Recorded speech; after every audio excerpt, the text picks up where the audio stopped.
Ladies and gentlemen, welcome back to another brilliant episode of MPJ Rock Album Reviews. We are reviewing two brand new albums. I'm your host, Nigel, and welcome to my crew, Simon, William, and Trish. Hello! So, what have we got on today's fantastic episode, reviewing the latest rock album released from February?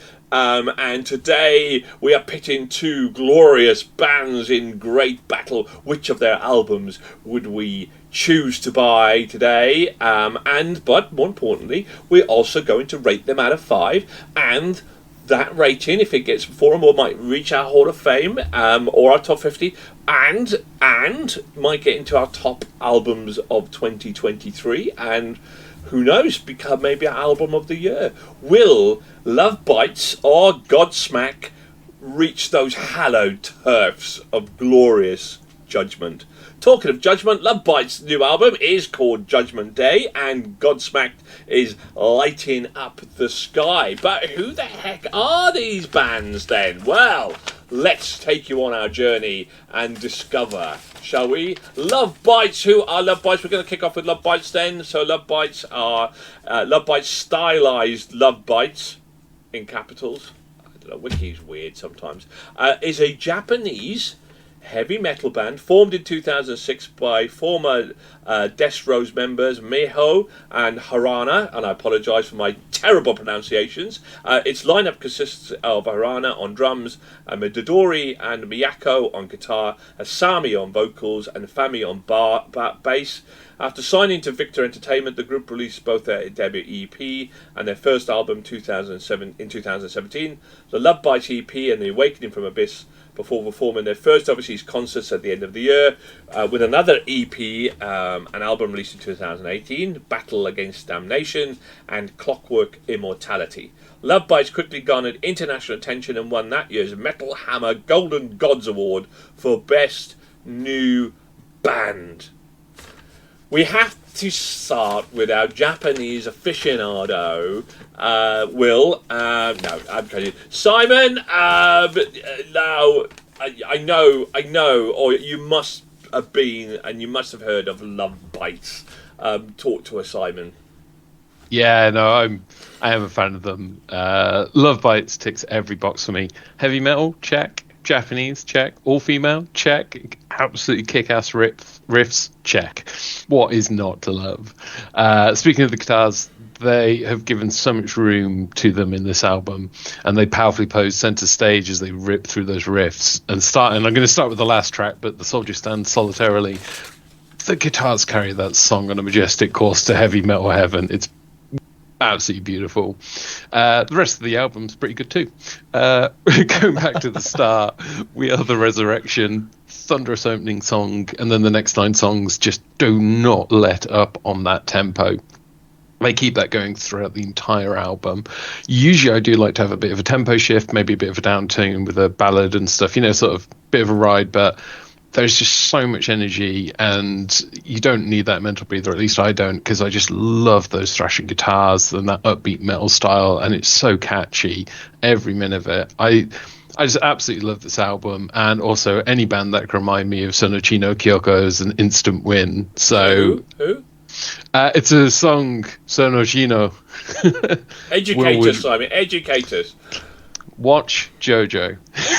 Right. It's an opening to JoJo, Sonochino. But yeah, any band that can remind me of that is just a win anyway. But yeah, I've followed Lovebites for a while. Really glad to see them back, and absolutely loved it. Oh, Trish, had you listened to Lovebites before? I'd never heard of them before, actually. So my ears were delighted with the all guns blazing opening track of We Are the Resurrection to tempt you into the album itself. The album is mainly full of fast rhythms and some expressive vocals, especially on The Spirit Lives On. Maya Ryan hit my sweet spot, taking me back to the late 80s heavy metal in general genre. Overall, Judgment Day is a solid metal album. Oh, okay. William, Lovebites, did it come up and bite you, William? Oh, Oh boy! This was the biggest treat of this podcast this year so far. This was beautiful. I, much like Simon, have dabbled in the world of Japan and Japanese music and culture and such. Shocking news. This is incredible. Like someone said, soldier stand solidarity. That finger tapping at the beginning of the song with the guitars is a beautiful sound. That when that's done right, to start the album, it's incredible. It is full power like the whole way through. And this is my favorite kind of metal right here. When it is just, it has this. They let the instruments do their bits. The guitar does so much. The vocals do so much. The vocalists are beautiful in this as well. It's just such an incredible experience. But I'm just, all I can hear in my head since I first heard that was all the guitar from the final song, because it's just something so special to me to hear work like that.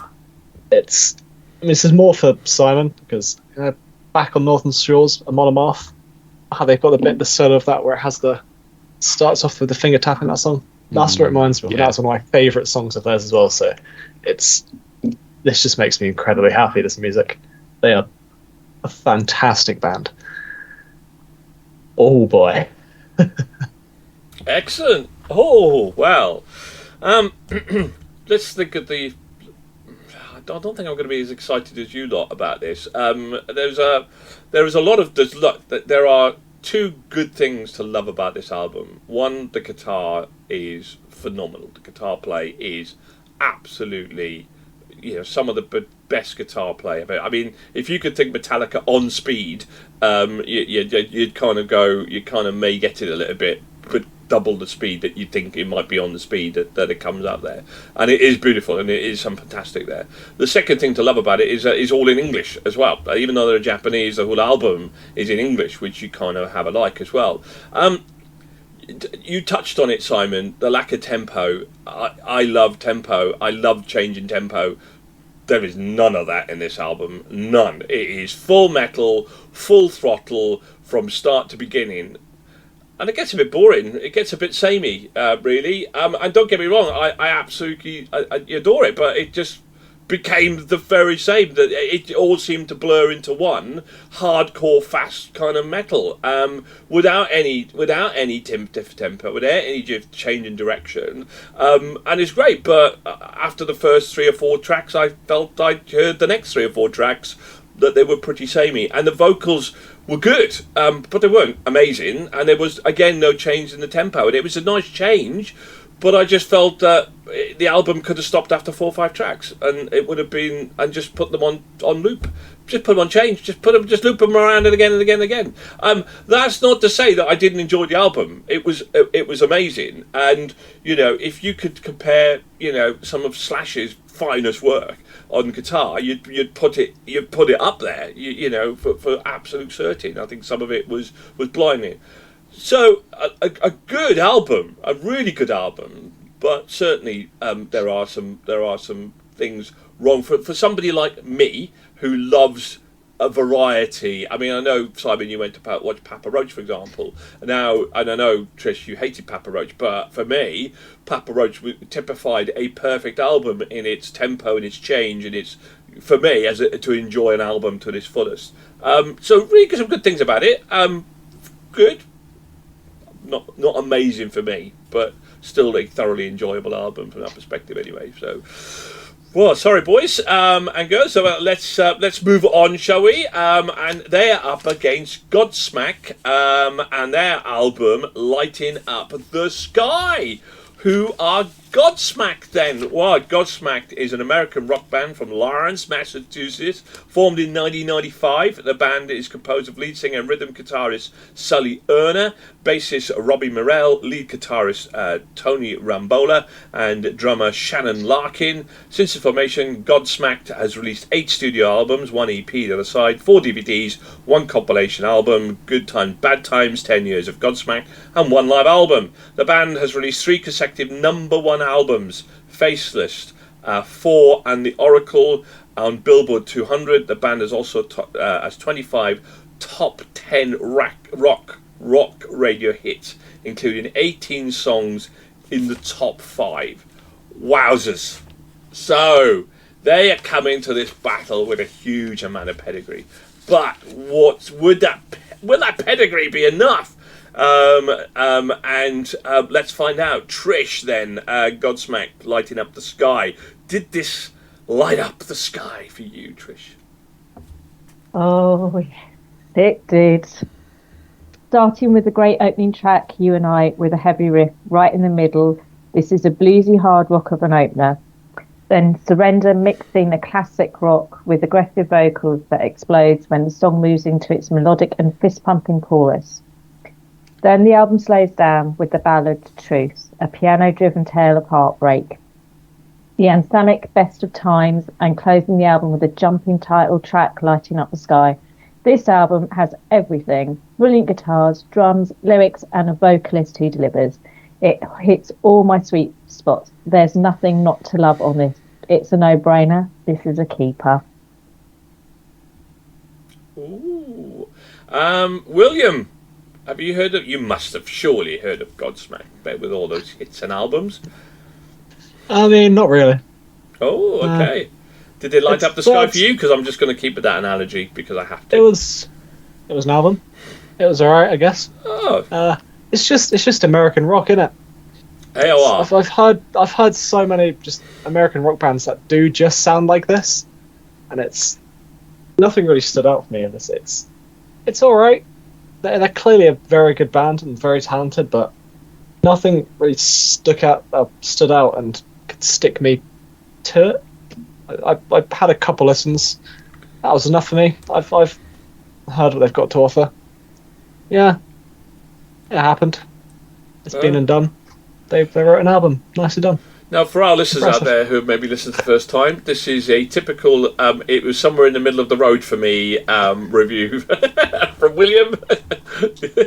But no, I get what you mean. I mean, this is the whole point about that. It's got certain types of music will hit your sweet spot, and others will just go, "Well, I kind of liked it, and it was all right." But yeah, interesting. I don't particularly listen to much regular rock, so that's still is. Simon, Godsmacked. Godsmack. Guess I said Godsmack. That's my accent, mate. My cold that made me say Godsmack. But honestly, I did say Godsmack. But there we go. So, I Stand Alone and Voodoo are iconic songs from the early noughties, and Awake is a permanent fixture on my personal playlists. It's probably why Will hasn't heard of them before, because it's before he was born. But Linkin Park were 2000s, is all I'm saying. True. This is the same sort of genre of time. But I haven't checked in on the band since those days, back in 2003. And on my first listen to Lighting Up the Sky, they seem to have mellowed out quite a lot from those days, for better or for worse, depending on how you find them. Bands do need to evolve, though. And I can understand why Godsmack has changed things up a bit. They still sound familiar, but in the intervening 20 years, they've definitely shifted a slight bit to be a bit not quite as grungy or as edgy.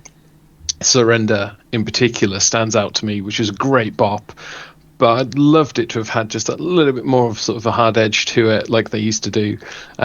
Truth is a really nice ballad, although I feel like there's something slightly missing. I'm not sure if it's the vocals or something. There's something slightly missing, but I did really enjoy that.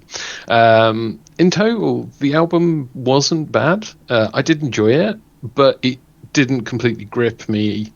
It felt more like a love letter to fans of the band. And I've got to be honest, every time I listened to it, I did kind of keep switching back to those iconic tracks because I just love them so much. I love I Stand Alone and Awake. And Voodoo. I just didn't feel the snake bite into my veins on this album, unfortunately. I may have lied. I have heard of them. Yeah. On the 23rd of March 2017, I added Awake to my main Spotify playlist. There we go. That's a much better song than this one. It's interesting. I think I'm along the lines of Simon. Everything we've just talked about, what I like about an album, and this ticks a lot of those boxes. Some heavier tracks, some rock tracks, some ballads. Therefore, it should, in theory, be right up there. And I did enjoy the album, but there was something missing. And do you know what? And I've had several listens to it, and I'm going like, I should be loving this album. Why do I only just like it? Why am I not adding tracks to my cool playlist from it? Why am I not wanting to come back and listen to it again? And the answer to that is the previous month with Electric Mob, because quite frankly, and Make You Cry, basically with their album, this was very similar to that album, but not as good.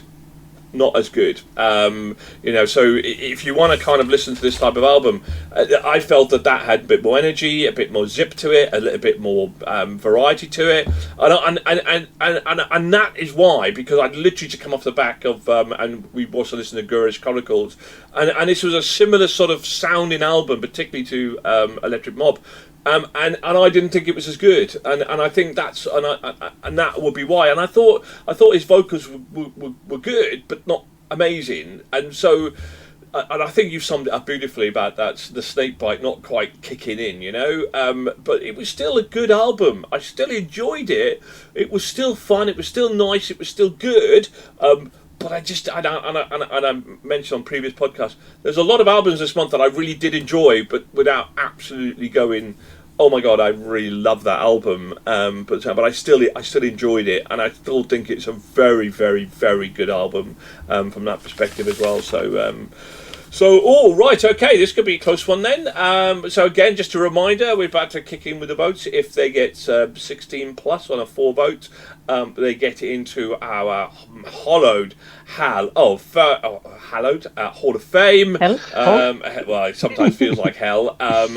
Or they can get into our top 20, or for albums of the year. Let's find out, shall we, which album we're going to buy. Will anything reach our Hall of Fame? So then, starting with you then, Trish, let's find out. Let's go to Lovebites. 4 out of 5. 4 out of 5. And Godsmack. Oh, come on, you know what I'm going to say here.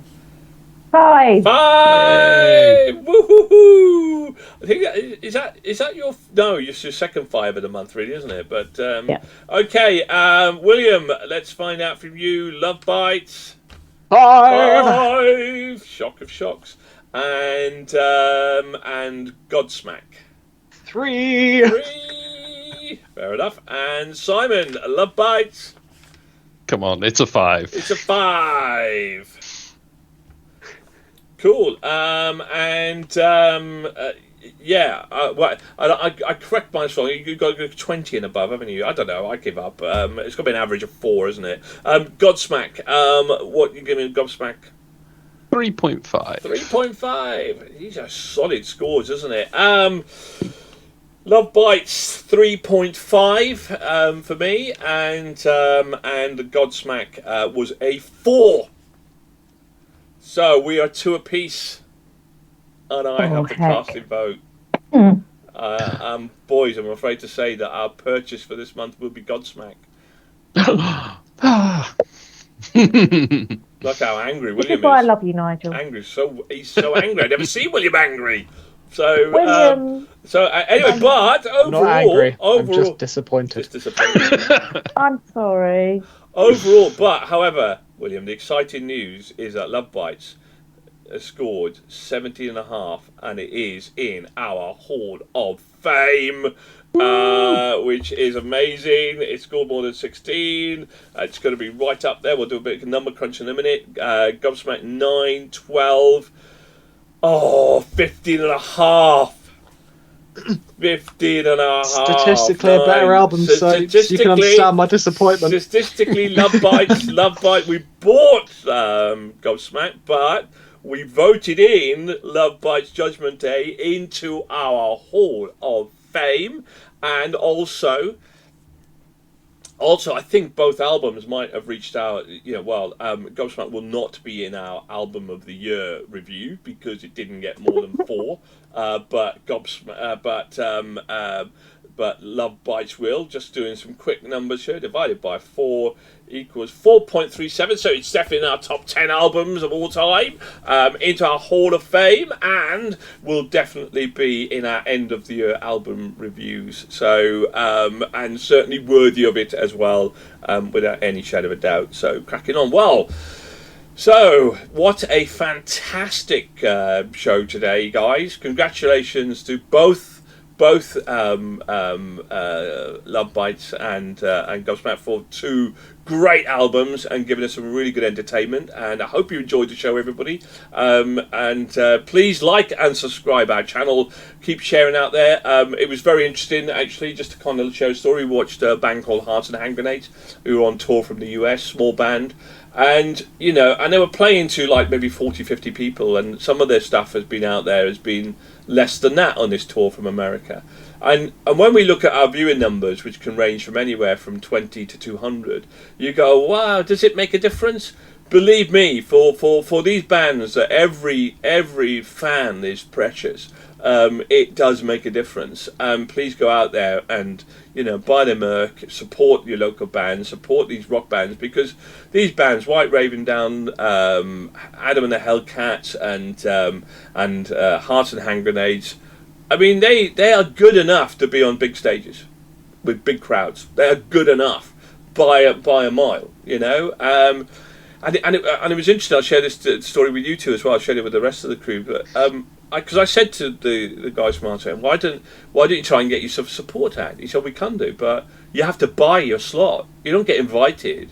You have to literally buy, and it can cost like 20 grand just to get on a support act. I know, right? And the main band take a slice of your merch as well.